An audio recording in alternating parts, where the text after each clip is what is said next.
భద్రాద్రి కొత్తగూడెం జిల్లా చర్ల మండల కేంద్రంలో స్వల్ప ఉద్రిక్తత నెలకొంది. పోడు భూముల పట్టాల కోసం ఆదివాసీలు ఆందోళనకు దిగారు.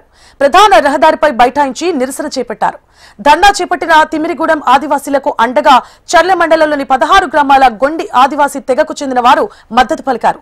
అటవీ శాఖ అధికారులు తమపై దౌర్జన్యం చేస్తున్నారంటూ రోడ్డెక్కి ధర్నాకు దిగారు. తిమిరిగూడెం పోడు భూముల్లో కందకాలు తవ్వకాలు నిలిపివేయాలని ఆదివాసీలు డిమాండ్ చేశారు. విషయం తెలుసుకున్న రెవెన్యూ అధికారులు పోలీసులు ఘటనా స్థలానికి చేరుకుని పోడు భూముల సమస్యలను పరిష్కరిస్తామని ఎంఆర్ఓ హామీ ఇవ్వడంతో ఆందోళనను విరమించారు. ఫారెస్ట్ అధికారులు అనేటోళ్ళు మమ్మల్ని అడగకుండా ఏం చేయకుండా ఇష్టం వచ్చినట్టుగా తవ్వుకుంటా పోతున్నారు.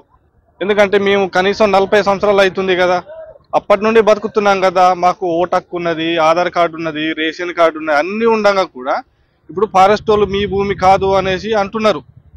కానీ ఇప్పుడు మా భూమి ఎంతవరకు ఉన్నది? సాగు చేసుకున్న దానికి వదిలేసి మిగతా భూమికి వేసుకోవచ్చు కదా.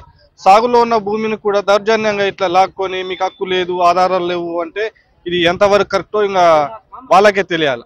ఎందుకంటే ఇంకా పీసా చట్టం ఉన్నది కదా, దీనికి అమలు చేసుకొని అందరిని కూర్చొని ఇంకా గ్రామ సభ పెట్టి తీర్మానం ఉంచుకొని ఇంకా కందకాలో ఏమైనా వేసుకుంటే మంచిదే కదా. ఇంకా దౌర్జన్యంగా ఇట్లా చేసుకుంటా పోతే పేదోడు ఏమైపోతాడు, పేదోడు ఎక్కడ బతకాలా, అసలు ఏం చేయాలా అన్నది ఇంకా గవర్నమెంట్కి కానీ ఫారెస్ట్ అధికారులకు కానీ తెలియాలి. మా కోరిక తీర్చేంత వరకు ఇలా ధర్నాలు జరుగుతూనే ఉంటాయి. ఇలా కూర్చుంటాం ఇలా రోడ్ల మీద. ఎవరో ఒకరు వచ్చి పరిష్కారం చేస్తే గానీ ఈ పరిష్కారం అనేది ఆగదు. ఇవాళ ఆపినా రేపు కూడా వచ్చి కూర్చునే అవసరాలు కూడా ఉంటాయి.